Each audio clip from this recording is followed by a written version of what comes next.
Hello and welcome to another episode of Interactive Biology TV, where we're making biology fun. My name is Leslie Samuel, and in this episode, episode 44, I'm going to be talking about how blood flows through the heart. This is going to be the first video in the circulatory system series. So let's get right into it. Here we're looking at two pictures of the heart. On your left, we're looking at the heart when it's being filled with blood, and on the right, we're looking at the heart when it's pumping the blood out of the heart. And we're going to look at a number of details here just to give an overview of how the blood flows through the heart. In order to understand how the blood flows through the heart, we need to look at the valves that are found in the different parts of the heart. First of all, allow me to point out that this is the right side of the heart. So this is right. And over here we have the left side of the heart. Now that looks a little strange because when you're looking at the screen, this is your left and this is your right. But this is looking at it as an individual that's facing you. This would be his right side and this would be the left side. Now there are a number of valves that are found throughout the heart, and there are a number of parts of the heart that we need to know. The first thing I want to point out is here we have the right atrium and the left atrium. So this chamber is the left atrium, this chamber is the right atrium, and then we have the right ventricle and the left ventricle. Same thing over here. We have the right ventricle, left ventricle, right atrium, and left atrium. The next thing I want to point out is that between the atria and the ventricles, we have what we call the atrioventricular valve. And that makes sense since it's between the atria and the ventricle. So here we have an atrioventricular valve. Here we have an atrioventricular valve. Now on the right side, we also call this atrioventricular valve a tricuspid valve, and we call it tricuspid because it has three cusps. In other words, three flaps. You're only seeing two here, but that's because this is a cross section. And then on the left side, we have what we call the left atrioventricular valve, which is also known as the mitral valve or the bicuspid valves. Now I'm just giving you these different names so that if you go and read a textbook and it says one of these, you know exactly what it's talking about. So we have the tricuspid or the right atrioventricular valve, and the bicuspid or the mitral or the left atrioventricular valve.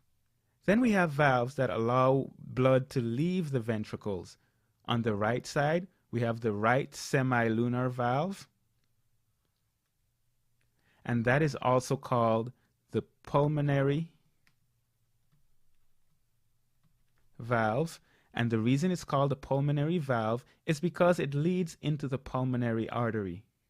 On the left, we have this semilunar valve, which we can also call the aortic valve. And we call it the aortic valve because it leads into the aorta. So these are the different names, and I want you to know these names: tricuspid, bicuspid, mitral, atrioventricular, aortic, semilunar, which is the pulmonary and the aortic, and those are the valves that I want you to be familiar with. Now the special thing about valves is that it allows for blood to flow in one direction. So here you can see blood can flow in to the ventricle, but it can't flow back. If it tries to flow back, these valves are going to shut. So all of these valves are one-way valves. They allow for blood to flow in one direction. Now that we know the different valves, let's look at how blood flow happens. Blood comes back from the body and it enters into the heart via the vena cava. So you can see blood is flowing into the vena cava. We have the posterior vena cava and we have the anterior vena cava, and blood is coming in, entering into the right atrium. As it enters into the right atrium, the atrium contracts, and that pushes the blood into the right ventricle. Once the blood gets into the right ventricle, the ventricle contracts, and that pushes the blood through the semilunar valve or the pulmonary valve into the pulmonary artery. And from here, that blood goes to the lungs. And it goes also in this direction to the lungs. Once the blood goes to the lungs, it picks up, you guessed it, oxygen, because you're breathing in the oxygen, and that oxygenates the blood. Once the blood gets oxygenated, it leaves the lungs and go via the pulmonary veins into the left atrium. The left atrium contracts, sending the blood through the left atrioventricular valve into the left ventricle.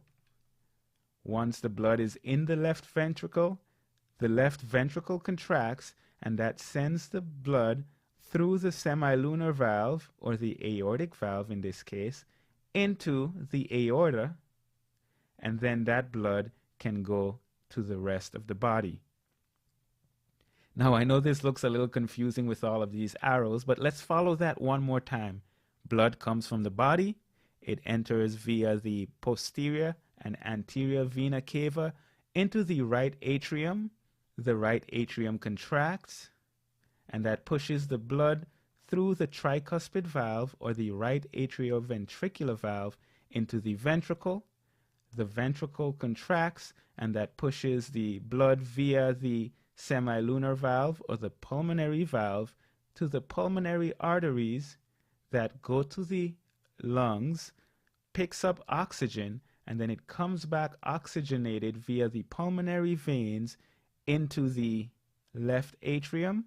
The left atrium contracts, and that pushes the blood into the left ventricle. The ventricle contracts, pushing the blood via the aortic valve, or the semilunar valve, to the aorta and out to the rest of the body. So the function of the heart is basically to pump the blood to the body, to send the blood to the lungs to pick up oxygen, and then to send that oxygenated blood to the muscles and to the organs that need it. And once the muscles and the organs that need it, once they use that oxygen, the blood comes back via the vena cava to the heart, and the process can continue over and over again. So I have these two over here, and you can see this shows the heart filling with blood, and this shows when the ventricles actually contract and send the blood out to the lungs and to the rest of the body via the aorta. There's one thing I'd like to emphasize though. I say that first the right atrium contracts and then the right ventricle contracts, and I'm saying that just because I'm showing it one at a time. But both atria contract simultaneously and both ventricles contract simultaneously, so that while this process is happening, this process is also happening. So blood is being pumped to the lungs. At the same time, it's being pumped to the rest of the body. That gives you a general introduction into the circulatory system by showing you how the heart pumps blood. As usual, you can visit the website at interactive-biology.com for more biology videos and other resources. That's all for this video. My name is Leslie Samuel, and I'll see you in the next one.